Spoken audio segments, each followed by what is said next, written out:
Olá, sejam bem-vindos ao nosso canal, Oração de Cada Dia.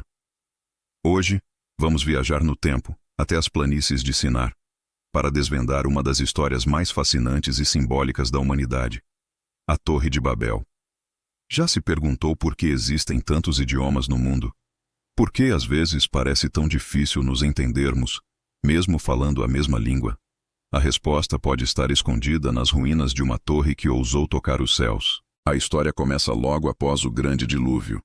A humanidade, descendente de Noé e seus filhos, era um só povo. Todos falavam a mesma língua, compartilhavam as mesmas palavras, os mesmos pensamentos e, consequentemente, os mesmos objetivos. Imagine só o poder disso. Uma cooperação sem barreiras, uma unidade de propósito que permitia que grandes feitos fossem realizados. E foi exatamente isso que eles decidiram fazer. Migrando para o leste, encontraram uma vasta planície na terra de Sinar, um lugar perfeito para se estabelecer. E ali, no coração da Mesopotâmia, uma ideia ambiciosa surgiu.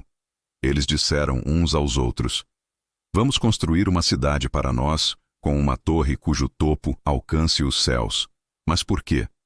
O texto bíblico, no livro de Gênesis, nos dá a resposta: para que nos tornemos famosos e não sejamos espalhados por toda a face da terra.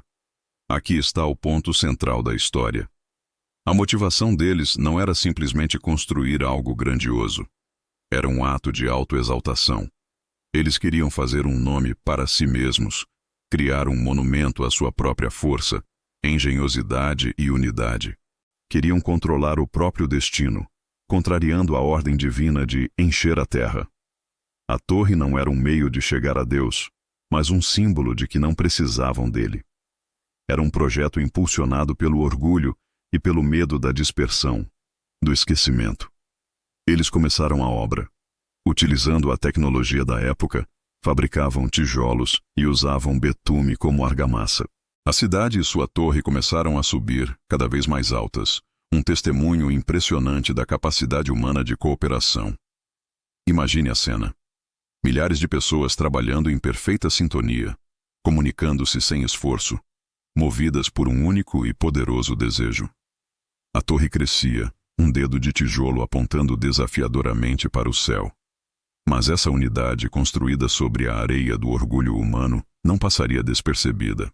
A narrativa nos conta que Deus desceu para ver a cidade e a torre que os filhos dos homens estavam construindo. E ele viu o que estava no coração daquele projeto. Viu a ambição desmedida e a rebelião implícita. E Deus disse: "Eis que o povo é um, e todos têm uma só língua. E isto é o que começam a fazer. E agora, não haverá restrição para tudo o que eles intentarem fazer." Esta frase é crucial. Não é uma condenação da unidade em si, mas um reconhecimento do potencial ilimitado da humanidade quando unida. O problema era a direção desse potencial. Se logo no início, a humanidade unida já estava usando seu poder para se glorificar e desafiar o propósito divino, o que viria a seguir? A intervenção divina, portanto, não foi um ato de capricho ou ciúme, mas um ato de misericórdia e correção. E então, a solução divina foi tão engenhosa quanto impactante. Em vez de destruir a torre com fogo ou um terremoto, Deus agiu na raiz do problema, a comunicação. Ele confundiu a língua deles. De um momento para o outro, o canteiro de obras, antes um lugar de harmonia e cooperação, mergulhou no caos. Imagine o trabalhador no topo da torre gritando por mais tijolos, e o que está embaixo lhe entrega a água. Alguém pede argamassa e recebe uma ferramenta errada. A frustração cresce, a desconfiança se instala. O vizinho, que antes era um irmão, agora parece um estrangeiro balbuciando sons sem sentido. A unidade se quebrou. O projeto, que era o orgulho de todos, tornou-se impossível de continuar. A construção parou. O grande sonho de alcançar os céus e fazer um nome para si mesmos desmoronou, não pela força bruta, mas pela simples introdução da diversidade linguística. As pessoas começaram a se agrupar com aqueles que conseguiam entender, formando novos clãs, novas tribos. E finalmente cumpriram, ainda que involuntariamente, a ordem original. Espalharam-se por toda a face da terra, levando consigo suas novas e distintas línguas.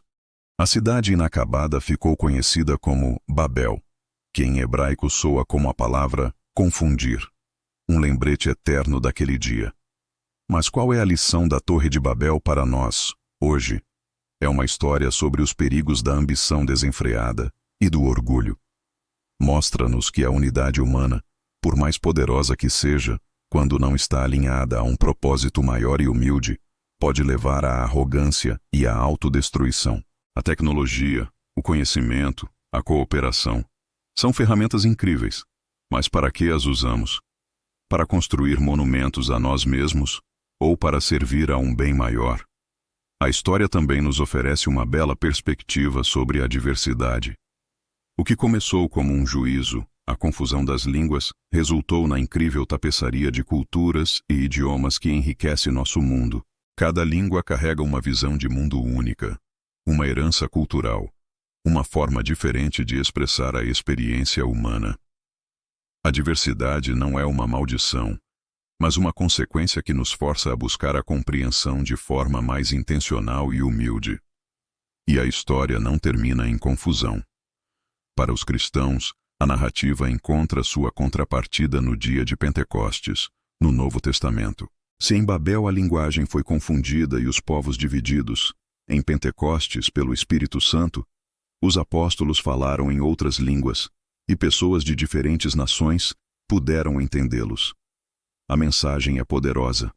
A verdadeira unidade não é imposta pela uniformidade, mas é um dom divino que transcende as barreiras culturais e linguísticas através do amor e da compreensão mútua. Portanto, a Torre de Babel não é apenas uma história antiga sobre uma construção fracassada. É um espelho que reflete nossas próprias ambições, nossos medos e nossa busca por significado. Ela nos lembra que os maiores projetos são aqueles construídos com humildade, e que a verdadeira unidade não é falar a mesma língua, mas compartilhar o mesmo coração. Obrigado por me acompanhar nesta jornada fascinante até as planícies de Sinar. O que você acha dessa história? Deixe sua opinião nos comentários, eu adoraria saber o que você pensa. Se gostou do vídeo, não se esqueça de deixar seu like, compartilhar com os amigos e, claro, se inscrever no canal para não perder nossos próximos conteúdos. Um grande abraço e até a próxima.